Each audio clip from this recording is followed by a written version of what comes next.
Good evening, everyone. A very good evening to all of you, बच्चों, and welcome to Creatrix YouTube channel, my dear friends. I am back with the last lecture from GATE syllabus. तो जैसा मैंने आपको promise किया था भाई, gate के लिए पावर इलेक्ट्रॉनिक्स पूरा कराया जाएगा। तो आज गेट का बेटा आखिरी लेक्चर है, that is the DPP number 2 on inverters. और गोइंग फॉरवर्ड जो भी टॉपिक्स अब हम पावर इलेक्ट्रॉनिक्स के कवर करेंगे, they will be from engineering services syllabus. वो ESE पे बेस्ड होंगे, they will not be based on the GATE syllabus. तो यार जो भी बच्चे सिर्फ गेट 2022 की तैयारी कर रहे हैं वो लोग तैयार हो जाएं, एकदम शानदार जानदार जबरदस्त एंडिंग के लिए कोर्स की। बहुत ही अच्छे क्वेश्चन मैं आपके लिए लेके आया हूं, जिससे आपको काफी अच्छा इंसाइट भी मिलेगा, लर्निंग भी सॉलिड होने वाली है और मजा भी पूरा आने वाला है। तो चलिए, let me start by introducing my self. My name is Ankit Goyal. I got all India rank 1 twice in GATE. In 2014 and 2018, I was awarded gold medal by President of India himself in the year 2013 when I graduated from IIT. Till date, I have trained over 2 lakh students for GATE and ESE, and I am currently working as a director at an academy for GATE department.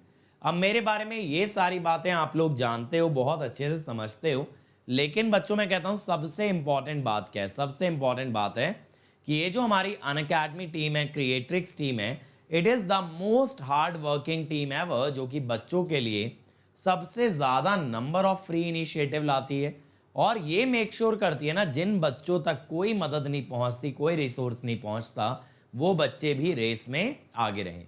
अब इसके लिए जितने initiative लाने पड़े, जो काम करना पड़े, we are always ready to do, we are always doing that. आपको बस बेटा क्या करना है ना, अनअकैडमी ऐप इंस्टॉल कर लेना है अपने फ़ोन के अंदर, and then you can access all the free initiatives simply by unlocking them using the code Ankit ESE। बहुत इजी है। अब देखो यार, मेरी सारी स्पेशल क्लास एक जगह मिलती हैं, bit.ly/अंकित ESE। जैसा आप जानते हो बेटा, डेली 11 बजे मैं स्पेशल क्लास लेता हूं, तो आप लोग वहां पे जुड़ सकते हैं मेरे साथ। अपकमिंग में आपको मिलेगा लिंक, जो आगे आने वाली स्पेशल क्लास है। इसके अलावा जो पहले हो चुकी हैं, लाइक PSU के क्वेश्चन, गेट के कॉन्सेप्ट थ्रू क्वेश्चन, गेट के previous year practice session, marathon, ये सारी चीज़ें आपको यहाँ एक जगह पे मिल जाएंगी, तो आपको कहीं जाने की ज़रूरत नहीं पड़ने वाली है। चलो, तो आ जाते हैं भाई DPP ऑन इन्वर्टर्स नंबर 2। तो सेकेंड DPP है बेटा। तो जैसा आप जानते हो, हमने हर टॉपिक के अंदर इस बार पावर इलेक्ट्रॉनिक्स में काफ़ी ज़्यादा नंबर ऑफ क्वेश्चन किए। इवन अगर आप देखो ना, तो हमने हर लेक्चर के अंदर क्वेश्चन किए हैं, ताकि आपकी अंडरस्टैंडिंग इमीडिएट बने। जो भी चीज़ आप पढ़ रहे हो, इमीडिएट आप उस पर क्वेश्चन देखते चलो। तो यार करते हैं आगाज आज के सेशन का। रेडी हैं सभी लोग? जल्दी से बता देंगे भाई, आर यू गाइज रेडी और not? Come on everybody. First question, in a 3-phase inverter shown in the figure, the load is balanced and the gating scheme is 180-degree conduction mode. ठीक है, all the switches are ideal. अब क्या है, if the DC bus voltage VAB is 300 volt, the RMS load phase voltage, आपको बेटा 180 degree conduction mode में RMS phase voltage बतानी है। बताओ भाई।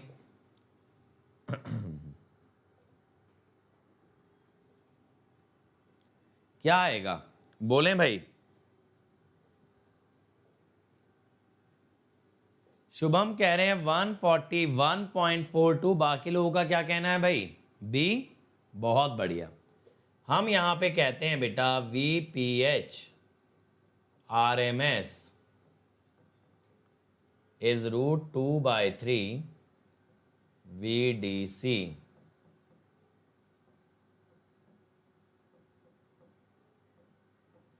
तो ये हो गया 141.42 वोल्ट, दैट इज बी। ठीक है, 141.42 वोल्ट। बेटा डिजिटल कर तो सकते हो CS वाला, लेकिन वहां पे जो है ना, आपको पूरा सिलेबस नहीं मिलेगा इलेक्ट्रिकल का। CS का सिलेबस हमसे छोटा है और CS के क्वेश्चंस का लेवल भी हमसे कम है। सब्सक्रिप्शन में एक टाइम PDF कैसे डाउनलोड होता है? एक टाइम PDF मतलब लेक्चर के बाद होता है बेटा पीडीएफ डाउनलोड, उसी लिंक से जहां लेक्चर होता है। लेक्चर जहां से आप खोलोगे वहां पे 3 डॉट बन के आएंगी, क्लिक करोगे पीडीएफ डाउनलोड का ऑप्शन आ जाएगा बस।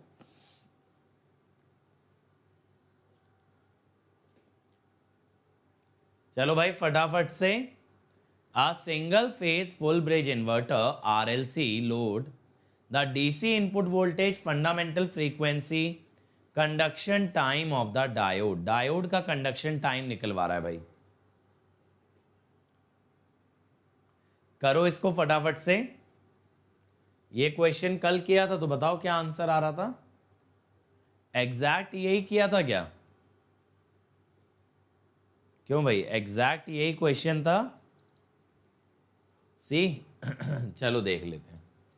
यहां पे एक्सएल क्या है, ओमेगा एल,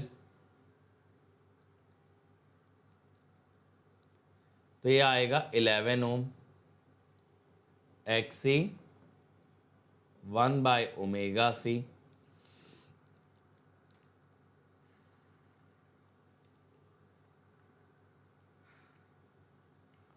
$20.536। अब हमें क्या पता है, जितना एंगल लीड और लैग का होता है ना करंट वोल्टेज के बीच, उतनी देर के लिए आपका डायोड कंडक्ट करता है।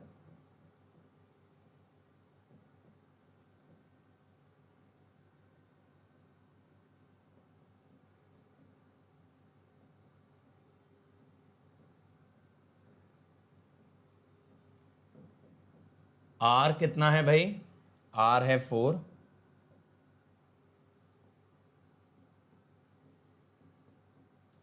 One by 100π। लेकिन ये ध्यान रखना बेटा, ये जो आएगा ना आपके पास एंगल, ये आएगा डिग्री में, तो इसको रेडियन में कन्वर्ट जरूर कर लें। 3.736 सी, बहुत ही बढ़िया। करंट इलेक्ट्रॉन के अपोजिट क्यों मूव करता है बेटा? वो कन्वेंशन है, वो लॉजिकल नहीं है। करंट क्या है? करंट है rate of flow of charge. अब किसकी डायरेक्शन में लें, तो हमने पॉजिटिव की डायरेक्शन में ले लिया। पॉजिटिव की डायरेक्शन में ले लिया क्योंकि पॉजिटिव चार्ज जो है हमारा, that is the default charge. Default charge है पॉजिटिव चार्ज, मतलब कि कोई भी अगर वैल्यू है उसकी डिफॉल्ट वैल्यू तो पॉजिटिव लेते हैं ना, नेगेटिव तो स्पेशल केस होता है। तो हमने क्या बोला, पॉजिटिव चार्ज की डायरेक्शन में करंट फ्लो करेगा, या फिर अगर इसको उल्टा बोलें तो नेगेटिव से अपोजिट करेगा। इसलिए इलेक्ट्रॉन और करंट अपोजिटली फ्लो करते हैं। ठीक है, अब देखो भाई, a single phase half bridge VSI has a resistive load of 2.4 ohm, DC input voltage 48. The distortion factor of nth harmonic is given as V0n by V01 into n square, the distortion factor of third harmonic component of the output voltage। बताओ भाई क्या आएगा distortion factor?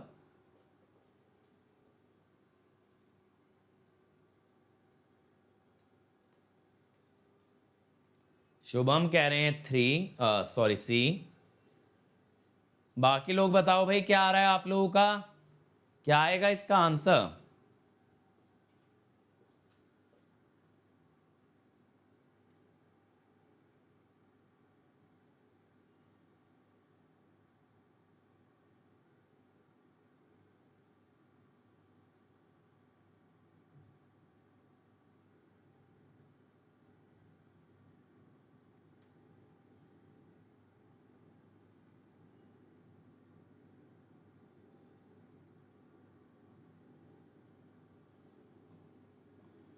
क्या आ रहा है? ए।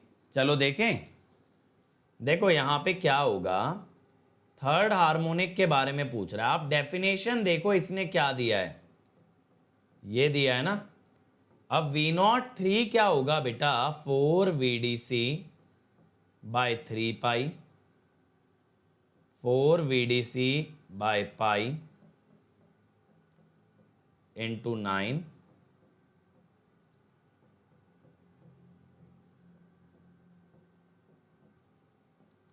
तो ये आ जाएगा आपका ए। ठीक है, अगर डेफिनेशन पे ध्यान नहीं दोगे, जैसे शुभम ने सबसे पहले आंसर दिया सी, तो वो क्या था, वो था V naught n by V naught one. लेकिन क्वेश्चन में ना उसने हमें वेल डिफाइंड वे में बता रखा है कि हार्मोनिक फैक्टर कैसे डिफाइन करना है, उसके बाद वैल्यू निकलवा रहा है, समझ रहे हो। चलो अगला देखिए भाई, a single phase bridge inverter delivers power to a series connected RLC load, ठीक है।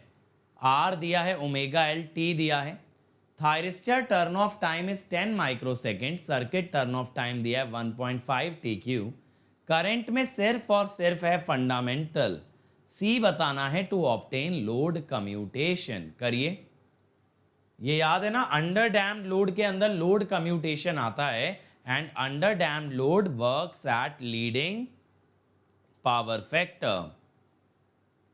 चलो भाई फटाफट से करो यार, मजेदार तरीके से बन जाना चाहिए ये सवाल। चलो कम ऑन एवरीबॉडी। और देखो इन्वर्टर्स में ना 3 लेक्चर और लगेंगे, जिसमें सिर्फ ईएससी बेस्ड टॉपिक कराऊंगा, कुछ स्पेशल टाइप के इन्वर्टर्स आपको मैं कराने वाला हूं। So that is going to be 3 lectures more.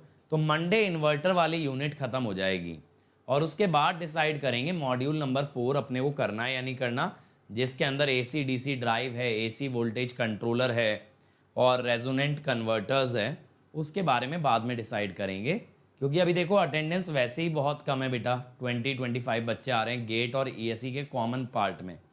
तो जब सिर्फ ईएससी वाला पार्ट कराऊंगा तो मुझे नहीं लगता 8-10 बच्चों से ज़्यादा यहाँ बचने वाले हैं। तो इसीलिए देखते हैं, या फिर कोई और सीरीज़ प्लान कर लेंगे। पढ़ाना तो कुछ ना कुछ है ही है भाई, अब क्या पढ़ाना है ये देखना पड़ेगा।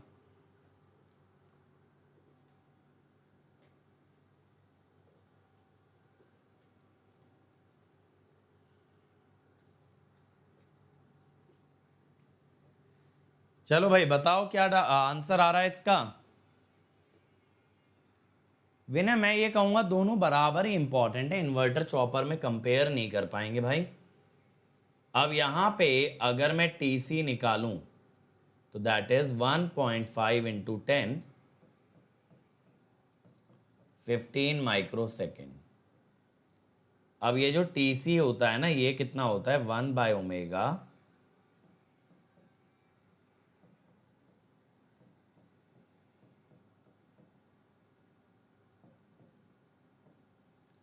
अब ओमेगा होता है 2π/t, तो 1/ओमेगा इज t/2π।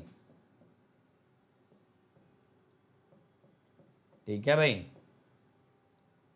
अब ये tan इनवर्स में ये ध्यान रखिएगा बेटा कि रेडियन में आपको लेना है XC - 10/2। तो यहां से पता है आप XC निकाल सकते हो, यहां से आप क्या निकाल सकते हो बेटा इजीली, XC।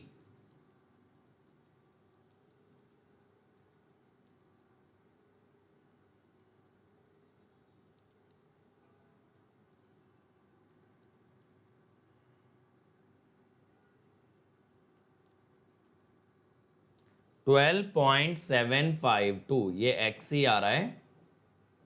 ठीक है, आप लोग भी एक बार चेक करना। अब XC होता है 1/ओमेगा-C, तो यहां से C क्या आएगा, 1/100π इंटू 12.752,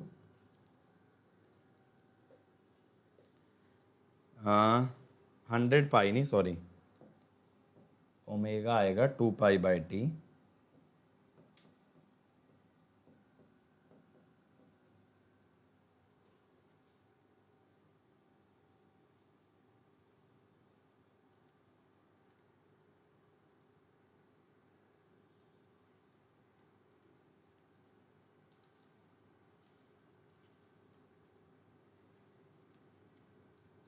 $12.48 बल्कि 1.248 माइक्रोफैरेड ये आ रहा है भाई, 1.248 माइक्रोफैरेड।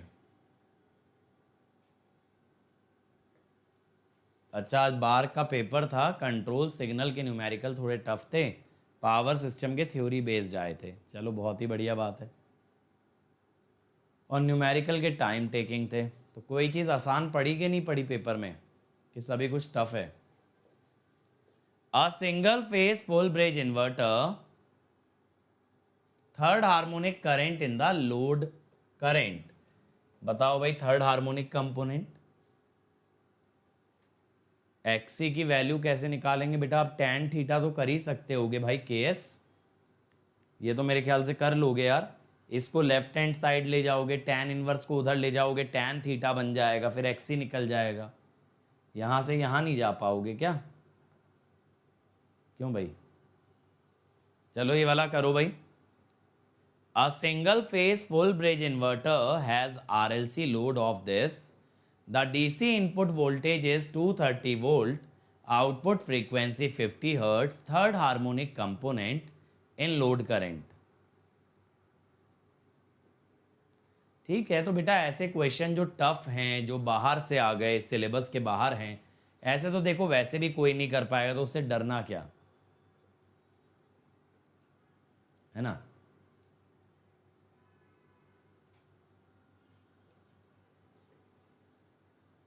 चलो फटाफट से ये वाला क्वेश्चन बनाओ भाई।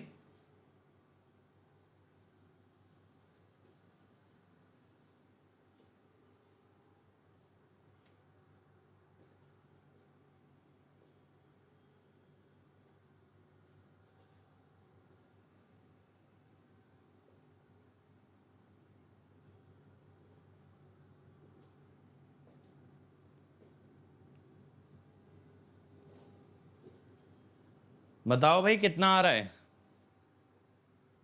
देखो सबसे पहले ना V03 निकाल लेते हैं। RMS क्या होगा? 4 VDC बाय 3√2 पाई, है ना। 4 VDC बाय n पाई से √2 मैंने क्यों लिया है? मैं RMS निकाल रहा हूं, करेक्ट। तो 4 into 230 by 3 by √2 by pi, 69.0242। अब बेटा अगर आपको यहां पे चाहिए I0 थर्ड हार्मोनिक का, तो इंपिडेंस निकालें जरा। Z3 होगा R plus J 3 ω0L minus 1/3 ω0C। R कितना आएगा भाई? 4 प्लस J 300 पाई, ठीक है। 50 हर्ट्ज फ्रीक्वेंसी है ना इस बार, तो ओमेगा 2 पाई एफ होता है, यानी कि 100 पाई होता है, तो 3 ω0 हो गया 300 पाई, ठीक है। तो ये कितना आ रहा है भाई?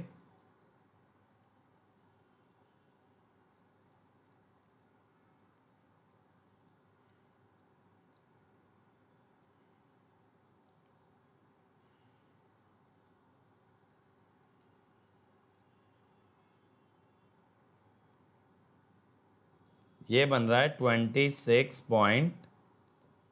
आप लोग एक बार कंफर्म करो, यही आ रहा है इसका मैग्नीट्यूड? मैग्नीट्यूड यही आ रहा है भाई। अब इसके बाद मैं क्या कहता हूं कि I0 3 RMS is V0 3 bye Z3।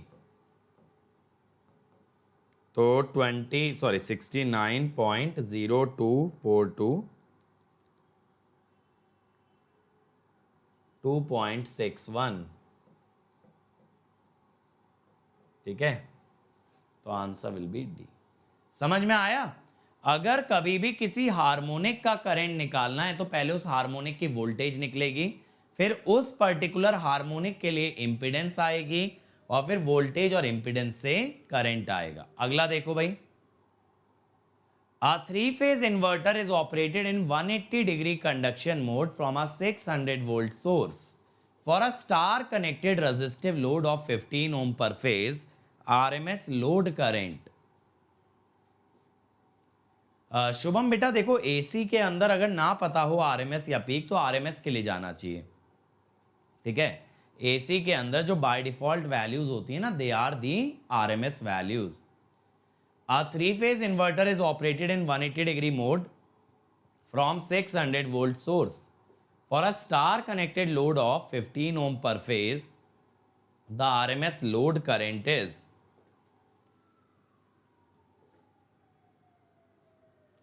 बेटा एग्जाम तो अटेम्प्ट करना ही चाहिए दिशांक, ताकि आपको यह आइडिया लगे एग्जाम कैसा होता है, कैसा माहौल होता है, ये सारी चीजें।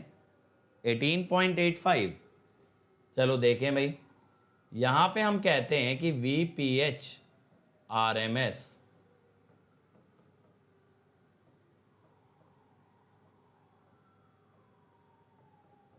तो ये हो गया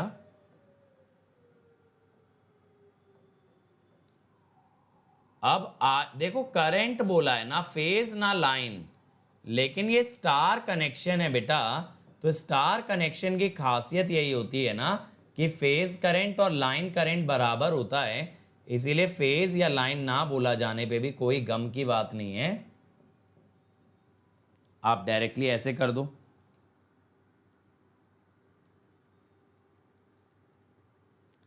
$18.856,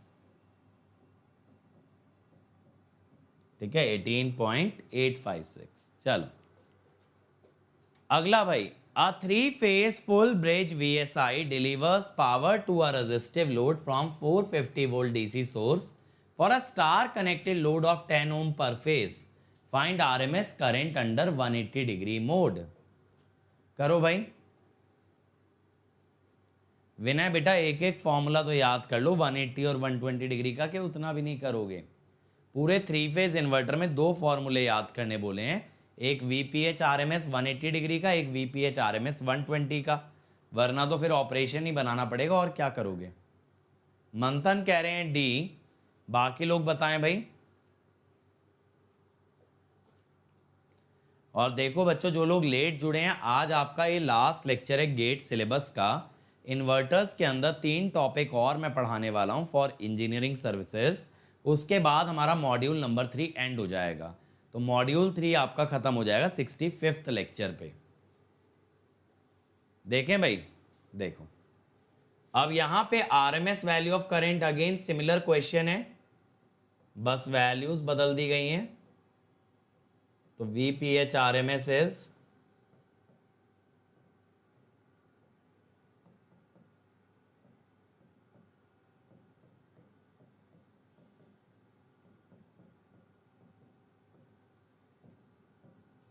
अब ये कह रहा है RMS वैल्यू ऑफ करंट, तो IPH RMS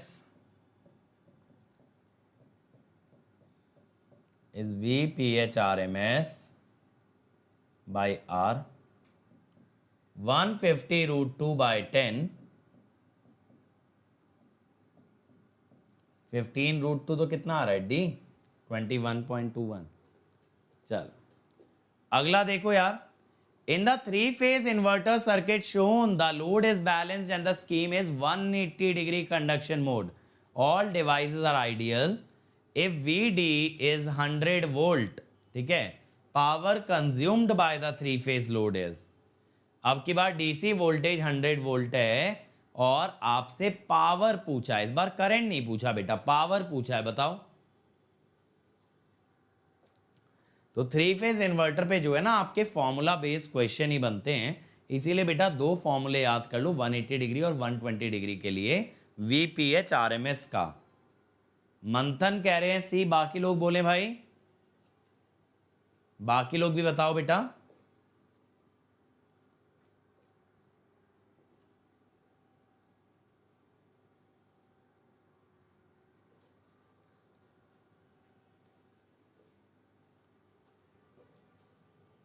अब देखो भाई, VPH RMS फिर से 180 डिग्री मोड है,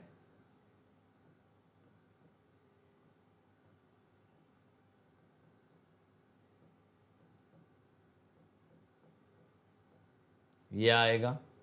अब पावर क्या होगा,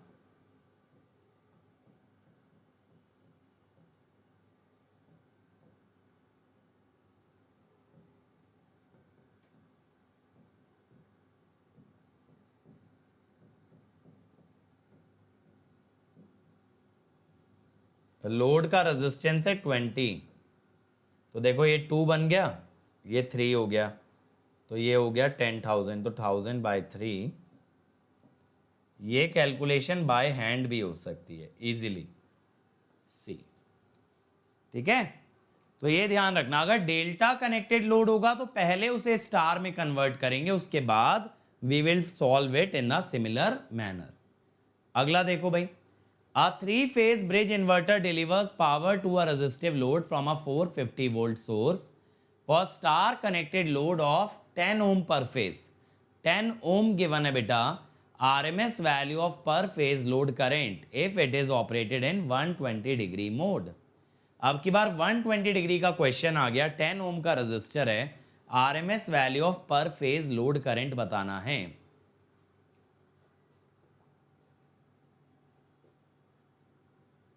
बताओ भाई। मंथन कह रहे हैं डी, आज मंथन काफी तेज चल रहे हैं भाई, बाकी लोग भी बोलेंगे। कम ऑन एवरीबॉडी, बाकी लोग भी आंसर बताएं। डी, अरे वाह। यहां पे क्या होता है भाई, VPH RMS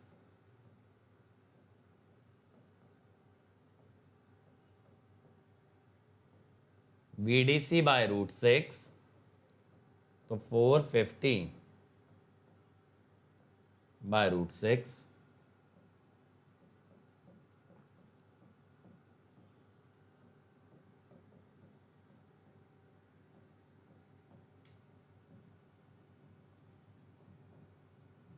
ठीक है, तो 45/√6 बन गया बेटा, ये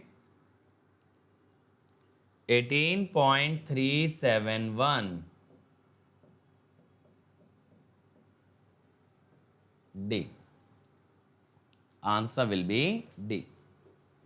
अगला देखो भाई, a star connected load of 15 ohm per phase is fed from 420 volt DC through a 3-phase bridge inverter. The RMS value of load current is, ठीक है, 180 डिग्री कंडक्शन मोड है।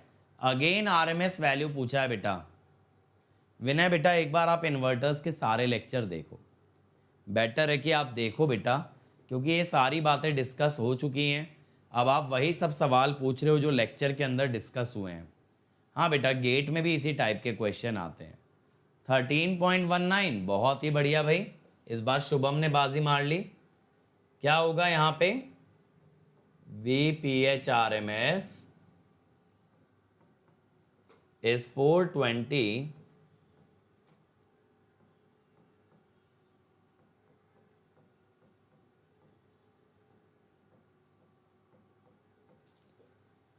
अब यहां पे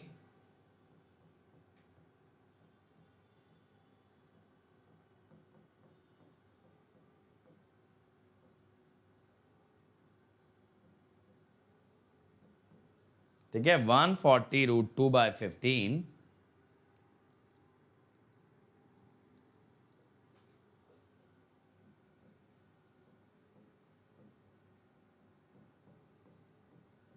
13.2 एम्पियर।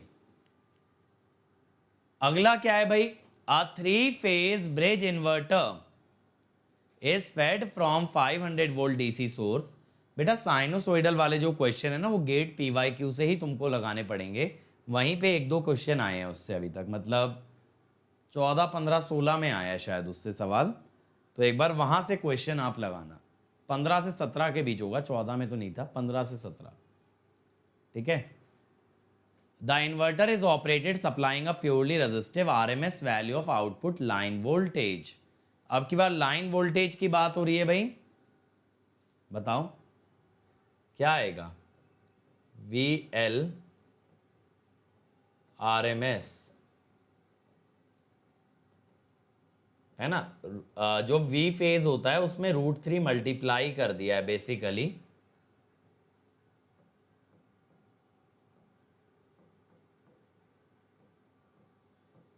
ठीक है, तो √2/√3। इस बार साइनोसोइडल का आया था मेरे ख्याल से, तो मुझे याद नहीं साइनोसोइडल आया हो। PWM आया होगा, लेकिन साइनोसोइडल आया हो ये मुझे नहीं पक्का पता है। बी, ठीक है, बी। अगला देखो भाई, a single phase inverter is operated in PWM generating multiple pulse. It is found that the output voltage having pulse width of 30 percentage of third harmonic, इसमें थर्ड हार्मोनिक आपको बताना है। 30 डिग्री की विड्थ बताइए, इसका मतलब ये है कि ये होगा 30 डिग्री, डी।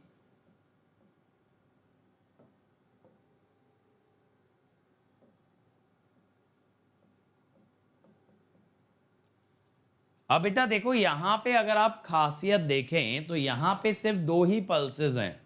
दो पल्सेस में मैं इसकी फोरियर सीरीज जानता हूं, sigma n equal to 135 8 VDC by n pi sine n gamma sine n d by 2 sine n omega t। अब यहां पे गामा क्या आएगा, बात ये आती है यहां पे गामा क्या आएगा। देखो गामा जो होता है ना बेटा, वो इसका सेंटर होता है। गामा क्या होता है, इसका सेंटर होता है। तो यहां से 30 डिग्री बनेगा, फिर ये सेंटर अगला 15 डिग्री, तो गामा इज 45 डिग्री। अब यहां पे आपसे पूछा है बेटा V03 बाय V01, तो देखो 8 VDC बाय पाई तो कट गया, 1/3 आएगा sign 3 into 45 sign 3 into 15 D/2 क्योंकि 15 होगा बाय साइन 45 साइन 15। साइन 45 और 135 तो बेटा कट जाएंगे, साइन 45 और साइन 15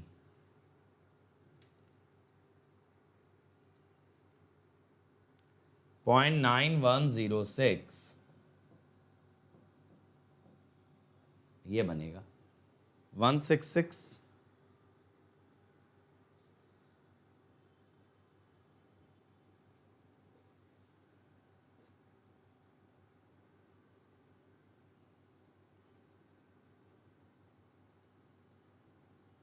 साइन 135 साइन 45 ये तो कट गया, साइन 45 बाय साइन 15 कितना है, अब 0.9106 आ रहा है ना, सही है।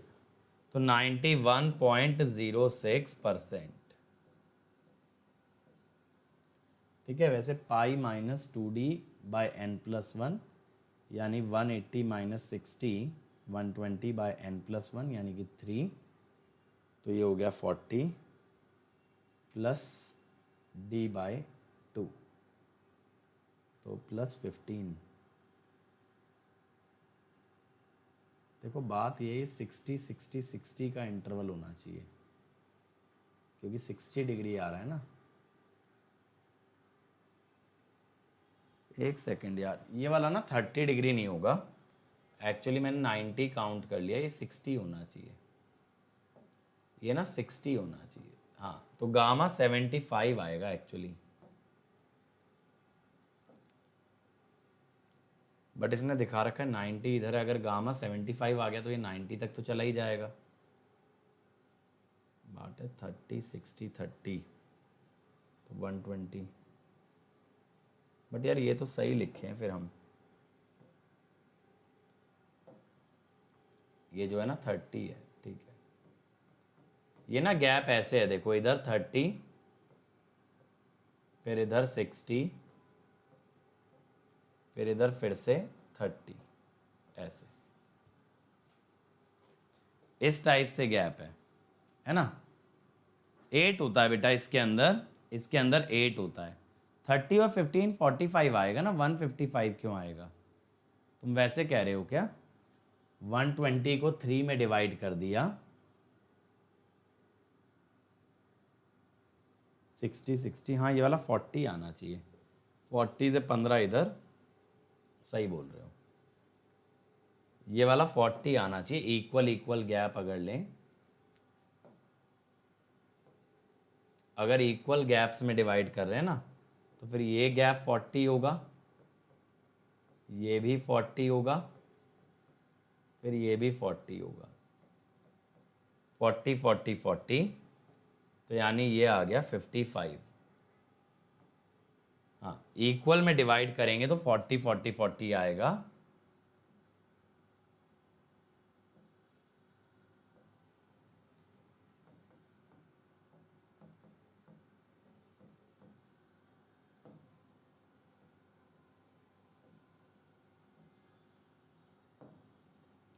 अब जरा चेक करना,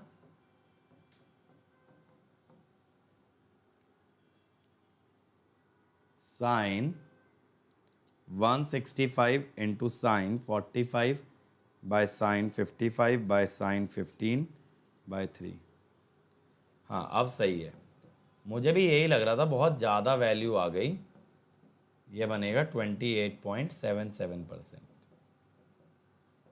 ये जो है ना गेट के लिए नहीं है, ये वाला सवाल जो है ये ईएससी के लिए है। आरटीआई लगाकर ईएससी 2022 के लिए ये बता दो ब्रांच वाइज सीट कितनी होंगी।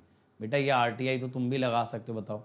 इसमें मैं तो कुछ अलग से ऐसा ज्ञान या नॉलेज नहीं लगा दूंगा जो कि तुम्हारे पास नहीं है, बल्कि मैंने तो जीवन में कभी आरटीआई भी नहीं लगाई, लगाऊंगा अभी तो पहली बार लगा रहा हूँ।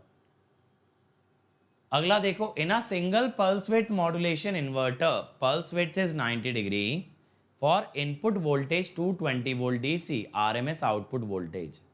गामा फिर से बता दूं बेटा, देखो ये दो पल्सेज हैं 30 डिग्री की, ठीक है, तो 60 डिग्री ऑक्यूपाई हो गया, तो 180 में से कितना बचा, 180 में से बचा 120, जो कि तीन जगह डिवाइड हो गया 40 40 40। अब गामा पहली पल्स का मिड पॉइंट होता है, तो 40 प्लस इसका आधा 15 यानी 55। हाँ बेटा आज भी है 8 बजे नई सीरीज जो चालू की है, चर्चा सीरीज। चलो, in a single PWM inverter the pulse width is 90 degree for input voltage of 220 volt DC RMS value of output voltage is. देखो V0 आरएमएस क्या होता है,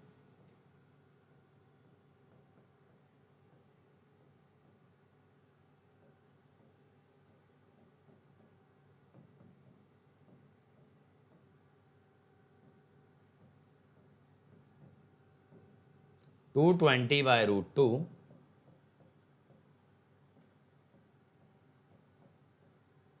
तो कितना आ रहा है ये वैल्यू 155.56। चलो ठीक है भाई, तो दैट्स ऑल फॉर टुडे बेटा। अब देखो जो भी बच्चे प्लस पे नहीं है अभी वो लोग प्लस पे आ सकते हैं, क्योंकि प्लस पे मिल रही हैं लाइव क्लासेस के साथ साथ रिकॉर्डेड लेक्चर्स। लाइव में अभी मेरा पावर सिस्टम चल रहा है, अजय सर का पावर इलेक्ट्रॉनिक्स स्टार्ट हो गया है, विशाल सर का मैथ्स चालू है। यहाँ आपको कॉम्प्रिहेंसिव के अलावा क्रैश कोर्स मिलेंगे, डेली घर के लिए होमवर्क मिलेगा, हर संडे आपका टेस्ट होगा, डाउट सॉल्विंग में आपके लिए हर क्वेश्चन का वीडियो सोल्यूशन दिया जाएगा, और बेटा गेट ईएससी पीएससी उस सब की तैयारी होगी। अगर आप चाहो तो आप आइकॉनिक के लिए जा सकते हो, वहाँ ये सब के साथ एक पर्सनल कोच मिलेगा, ये आपके लिए पूरा स्टडी प्लान बनवाएगा। टीचर्स भी आपको गाइड करेंगे स्टडी बूस्टर सेशन में, टेस्ट एनालिसिस में subject by subject section by section आपको मिलेगा, डाउट क्लियरिंग इंस्ट्रक्टर रहेगा जिस पे कॉल पे बात कर सकते हो, एक्स्ट्रा स्टडी मटेरियल, और बेटा एक डेडिकेटेड टीम आपके पास रहेगी जो सारे डाउट क्लियर करती है, आपको गाइड भी करेंगे कॉल पे और साथ साथ आपके डाउट भी बताएंगे। अदर देन दैट बेटा मैं ये रिकमेंड करूंगा कि आप अगर ज्वाइन करें तो 2 साल का करें, ताकि आपको ना मैक्सिमम बेनिफिट हो, क्योंकि 2 साल अगर आपके साथ कोई टॉपर काम करता है तो डेफिनेटली आपकी ग्रोथ एकदम नेक्स्ट लेवल जाने वाली है, ठीक है।